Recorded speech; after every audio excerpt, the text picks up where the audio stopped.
बताएं अंचल। शुक्रिया डिम्पी। आज एक छोटा शेयर है एक्सचेंजिंग सॉल्यूशंस। इस शेयर पे नजर रखिए। एक शानदार सेट ऑफ नंबर्स कंपनी ने पोस्ट किए हैं। बीपीओ केपीओ कारोबार में कंपनी कामकाज करती है और Q3 में ऑलमोस्ट 2 तिमाहियों के घाटे के बाद फाइनली मुनाफे में लौटी है क्वार्टर ऑन क्वार्टर बेसिस पे। अगर आप नंबर्स को कंपेयर करें, पिछली बारी 2 करोड़ के घाटे के मुकाबले इस बारी 13 लाख का मुनाफा हुआ है। और ये जो टर्नओवर है ये सिर्फ प्रॉफिट फ्रंट पे ही नहीं डिम्पी, ऑपरेटिंग फ्रंट से ही शुरू हो रहा है। अगर आप ऑपरेटिंग प्रॉफिट की बात करें, करीब 1.5 करोड़ का घाटा था पिछले क्वार्टर में, उसके मुकाबले इस बारी 91 लाख का मुनाफा कंपनी ने पोस्ट किया है। तो एक अच्छा टर्न अराउंड कंपनी में आता हुआ दिखाया। 2 तिमाही पहले घाटा पोस्ट किया था, उसे Q2 में थोड़ा कम किया और अब फाइनली प्रॉफिट में आ गई कंपनी पे कर्ज के नाम पे बहुत छोटा सा हल्का मामूली कर्ज है कंपनी पे, और एक अच्छी कैश ईपीएस होल्ड करती है। करीब 1.5 रुपये से ज़्यादा की कंपनी कैश ईपीएस है। इन सब ट्रिगर्स को देखते हुए फर्स्ट कॉल मानता है एक अच्छी बेट बन सकती है मीडियम टर्म के लिए। आप खरीदारी करके चल सकते हैं। 70 रुपये के लक्ष्य मीडियम टू लॉन्ग टर्म में आते हुए दिखेंगे। ठीक है, तो 70 रुपये के टारगेट के लिए इस पर आप नजर रखें। बीपीओ बिजनेस के अंदर ये कंपनी है, फिलहाल अभी 55 रुपये चल रही है। लॉन्ग टर्म के हिसाब से दी गई कॉल है, इस पर आप जरूर थोड़ा ध्यान रख सकते हैं। ऑलमोस्ट दिन के उच्चतम स्तरों पर है। इस बीच नितिन रहेजा और साथ ही संजय सिन्हा हमारे साथ बने हुए हैं, जिनसे ओवरऑल हम मार्केट का एक रिदम समझ रहे हैं।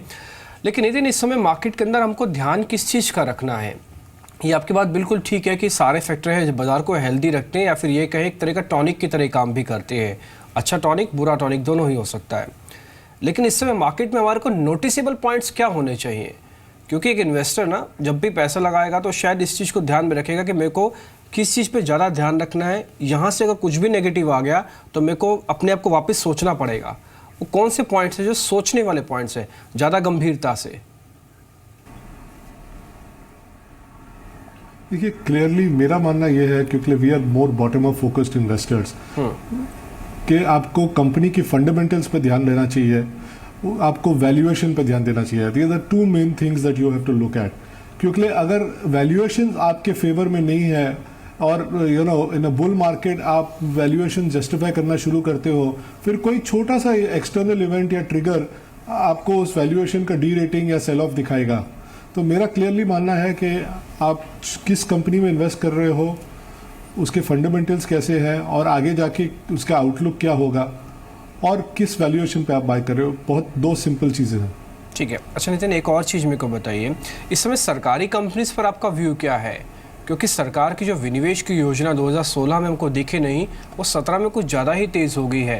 ये फर्स्ट क्वार्टर में ही कई अनाउंसमेंट गवर्नमेंट कर चुके हैं और हो सकता है अगला क्वार्टर भी अनाउंसमेंट से ही भरा हुआ है, चाहे वो स्टेक सेल का हो, चाहे वो इंटीग्रेशन का हो, या वो रिस्ट्रक्चरिंग का हो। इस पूरे पर्टिकुलर इस सेगमेंट में आपका व्यू क्या है? देखिए क्लियरली जब मैनेजमेंट वैल्यू क्रिएट करना चाहती है तब शेयर होल्डर्स या माइनॉरिटी शेयर होल्डर्स भी कमाते हैं। और इस गवर्नमेंट का जो रुझान रहा है अपने पब्लिक सेक्टर कंपनीज की तरफ, वो काफ़ी पॉजिटिव रहा है। उसके हर एक आप स्टेप्स देखें, वो इन द राइट डायरेक्शन है। आर्ग्यूबली आप उस पर कोई स्टेप्स पे डिस्प्यूट कर सकते हो, पर बाय एंड लार्ज उसने और एक आपको केस इन एग्जांपल देता हूँ। ये जो एलपीजी सिलेंडर्स का हाइक हुआ, आप सोचे कि ये इलेक्शन के बीच में जब 2 फेजेस अभी भी बाकी है, इतना सा स्टीप हाइक गवर्नमेंट ने अलाउ किया इन पीएसयूज को। क्लियरली ये बता रहे हैं कि वो पीएसयूज को मोर और मोर लेस पुश कर रहे हैं इंडिपेंडेंस की तरफ, उनको इनेबल कर रहे हैं उनके ऑपरेशंस पॉजिटिव होने के लिए, और उसमें दखल अंदाजी ज़्यादा नहीं कर रही हैं। तो to me it is very clear that I think overall view इस पैक के ऊपर पॉजिटिव लिया जा सकता है।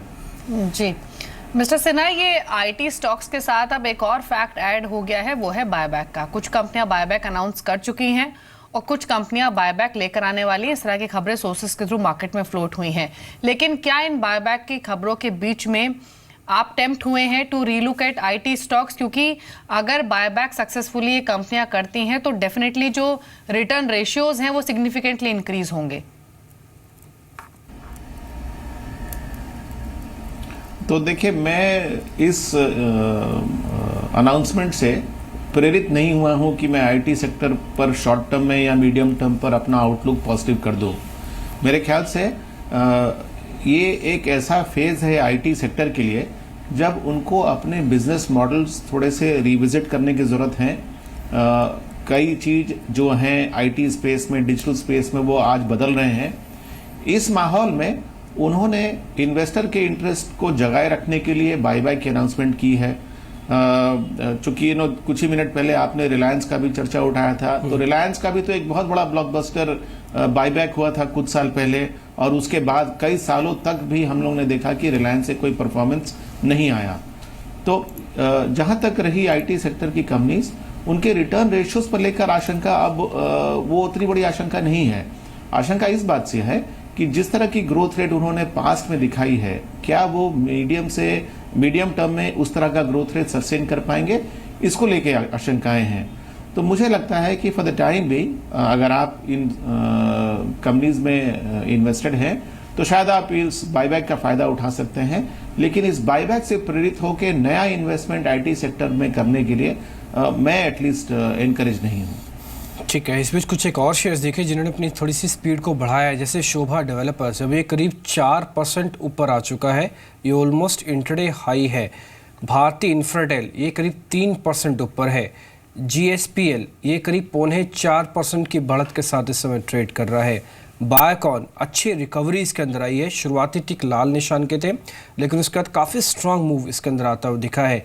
डेल्टा कॉप अब करीब 3.25% ऊपर है। इंडिया सीमेंट 2% ऊपर। शिपिंग कॉरपोरेशन 2% ऊपर। ये जो मार्केट के जो मैं शेयर्स आपके सामने पढ़ रहा हूँ, ये रिलायंस की हेल्प के साथ, मतलब रिलायंस भी है और इसके अलावा ये सभी शेयर्स हैं जो कि इंडेक्स के वेटेज भी रखते हैं। तो इनका मूव ऊपर आना ये इंडिकेट कर रहा है कि मार्केट शायद एक ब्रीदर ही चाहता है, करेक्शन नहीं चाहता। इस ब्रीदर को ही समझा जाए फिलहाल, इस जो गिरावट जो कल या फिर आज शुरुआती दौर में मिली। लेकिन एक चीज़ आपसे और समझना चाहते हैं, एक्चुअली इसमें जो लीडरशिप चेंजेस हो रही हैं, इसमें रिलायंस ने तो लीडरशिप वापस ली है। ये कुछ एक सेक्टर्स भी हैं, जैसे कि सीमेंट। अगर आपको इंफ्रा या 7% GDP, जिसको लेके इस बार फिर से डाउट हो गया कि पता नहीं आंकड़े ठीक है नहीं है, इन सबको अगर मेंटेन भी करना है ना, तो आपको इंफ्रा, सीमेंट, ये 2-3 ऐसे सेगमेंट हैं जिनमें गवर्नमेंट का पार्टिसिपेशन भी चाहिए और आपको थोड़ा सा रिलैक्सेशन भी चाहिए in the terms of FDI, in the terms of litigation, legals पे भी। एक्सपेक्ट करते हैं कि गवर्नमेंट थोड़ा ट्रांसपेरेंसी को और बढ़ाएगी यहाँ पे।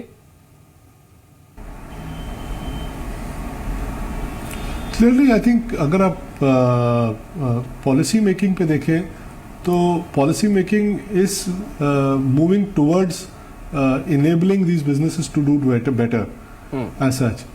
पर जहाँ तक सेक्टर लीडरशिप का सवाल है, as far as stock prices go, you also एक चीज़ आपको फैक्टर इन करनी चाहिए कि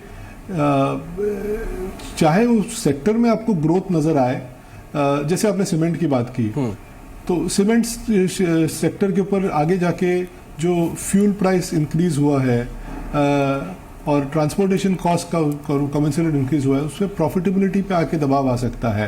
तो चाहे वो सेक्टर अच्छा करे, उसमें प्रॉफिटेबिलिटी पे अगर दबाव आता है, फिर अगर आप इन रिलेशन टू वैल्यूएशन देखें तो शायद वो सेक्टर अभी भी लीडरशिप नहीं ले। तो you have two factor in all these things and it's just not one policy initiative.